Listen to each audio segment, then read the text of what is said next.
Hi friends, నేను మీ MPR. మన రాష్ట్ర ప్రభుత్వం కొత్తగా ఏర్పడి 2 నెలలు పూర్తయింది. అయితే 2 నెలలు పూర్తయి 3వ నెలలో జరుగుతుండగా అన్ని వర్గాల ప్రజలు, పేద, ధనిక, మధ్యతరగతి ప్లస్ గవర్నమెంట్ ఉద్యోగులు, చిన్న చితక లాంటి ఉద్యోగులు అందరూ రోడ్లపైకి వచ్చి ధర్నాలు చేస్తూ ఉన్నారు. చిన్నపిల్లలేమో మాకు అన్నం పెట్టట్లేదు అని చెప్పేసి ప్లేట్లు తీసుకొని రోడ్ల మీదకి వస్తున్నారు. స్కూల్ పిల్లలేమో మాకు టీచర్లు స్కూల్ చెప్పట్లేదు అని చెప్పేసి కలెక్టర్ల దగ్గరికి వెళ్ళిపోతున్నారు.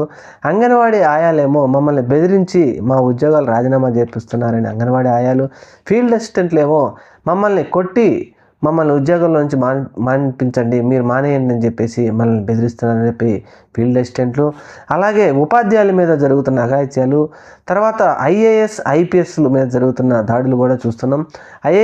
15 మంది ఐపీఎస్ అధికారుల్ని వారికి ఏ పోస్టింగ్ ఇవ్వకుండా ఖాళీ డీజీపీ ఆఫీస్లో ఒక కమ్యూనిటీ హాల్ లాగా ఆ హాల్లో కూర్చోండి మీరు ఉదయాన్నే వచ్చి సాయంత్రం వరకు అని చెప్పేసి చెప్పడం ఈ ప్రభుత్వానికి చాలా చెడ్డ పేరు తెచ్చింది. ఎందుకంటే ఎంతో కష్టపడి వారి ఆ స్థాయికి వచ్చిన తర్వాత వారికి జీతాలు ఇస్తూ ఏదో ఒక వారికి ప్రభుత్వానికి ఇష్టం లేకపోతే ఏదో ఒక పోస్టింగ్ ఇచ్చేసి వారిని వాడుకోకుండా మీరు డీజీపీ దగ్గరికి వచ్చి ఆ హాల్ దగ్గర కూర్చోండి, మేము ఏదన్నా చెప్తే పని చేయండి లేకపోతే కూర్చోండి అని చెప్పడం ఇది ఎంతవరకు సమంజసం?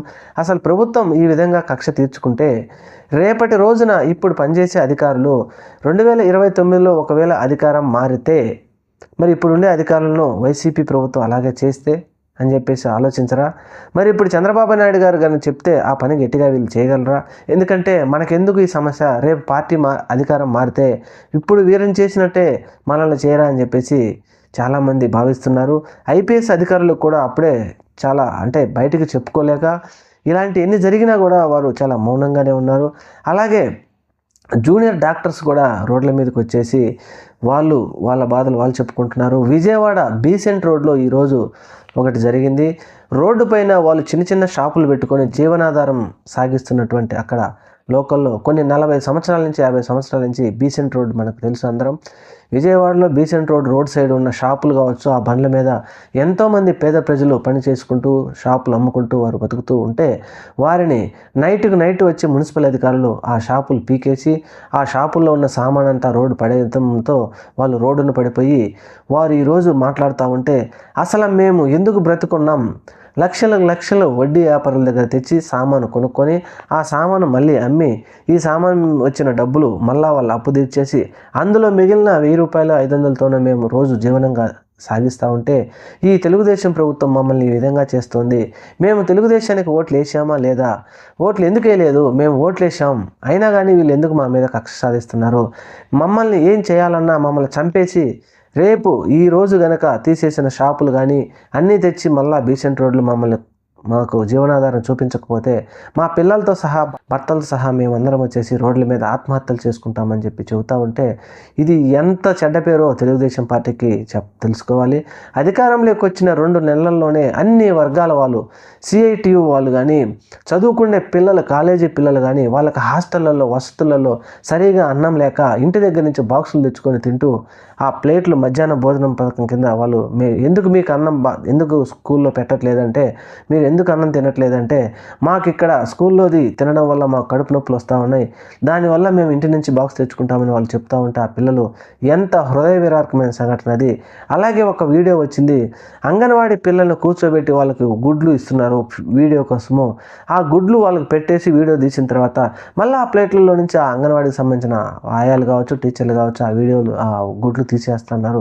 ఇటువంటి సంఘటనలన్నీ రేషన్ షాప్ ఇంటికి వచ్చి రేషన్ ఇస్తున్న వారికి ఆ రేషన్స్ తీసేశారు, రాజీవ్ ఆరోగ్యశ్రీ తీసేశారు, తర్వాత ఆయుష్మాన్ భారత్ ఒకటే ఉంటుంది మీకు లేదని చెప్పేసి ఆరోగ్యశ్రీ తీసి పడేశారు. జగన్మోహన్ రెడ్డి గారు తీసుకొచ్చినటువంటి ఏ పథకాలు ఇక్కడ ఉండకూడదు, వాలంటరీ వ్యవస్థను తీసి పడేసి రోడ్లో 2,30,000 నుంచి 2,40,000 మందిని రోడ్డును పడేశారు. ఇప్పుడు సచివాలయ వ్యవస్థను కూడా ఖచ్చితంగా తీసి పడేయాలని చెప్పేసి వారు నిర్వీర్యం చేస్తూ ఉన్నారు.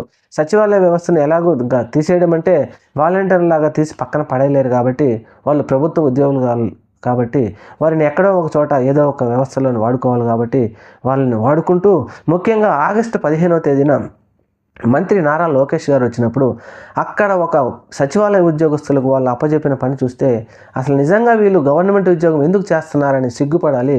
సమోసాలు, స్నాక్స్, టిఫిన్స్ అందించడానికి సచివాలయ ఉద్యోగులను పంపించారంటే ఇది ఎంత దౌర్భాగ్యం. ఈ వచ్చిన 2 నెలల్లోనే ఇలాంటి సంఘటనలు జరుగుతూ ఉంటే మరి తెలుగుదేశం ప్రభుత్వం మీద ఇంత వ్యతిరేకత వస్తే ఇంకా 4 సంవత్సరాల 8 నెలల్లో మరి ఏ విధంగా ఉంటుందో చూద్దాం. రాబోయే రోజుల్లో ఇలాంటి సంఘటనలు జరగకుండా ఉండాలి అంటే మనం అనుకుంటే ఉండదు, ఆగదు, జరుగుతూనే ఉంటాయి. దీనికి ప్రజలు కూడా సిద్ధంగా ఉండాలి. సిద్ధంగా ఉండి ఆత్మహత్యలు మాత్రం చేసుకోకుండా ధైర్యంగా ఉండి పోరాడండి. పోలీస్ స్టేషన్కి వెళ్ళి కంప్లైంట్ చేయండి. లేదంటే మీకు బలమైన నాయకులు మీ వెనక ఉంటే వారి అండతో ఉండి పోరాడండి. కానీ ఏదో పార్టీ వారు భయపించారనో ఇంకొకరు భయపించారనో మీరు మాత్రం ఆత్మహత్యలు చేసుకొని చనిపోవద్దు. Thank you. మన ఛానల్ని మాత్రం తప్పకుండా సబ్స్క్రైబ్ చేయండి.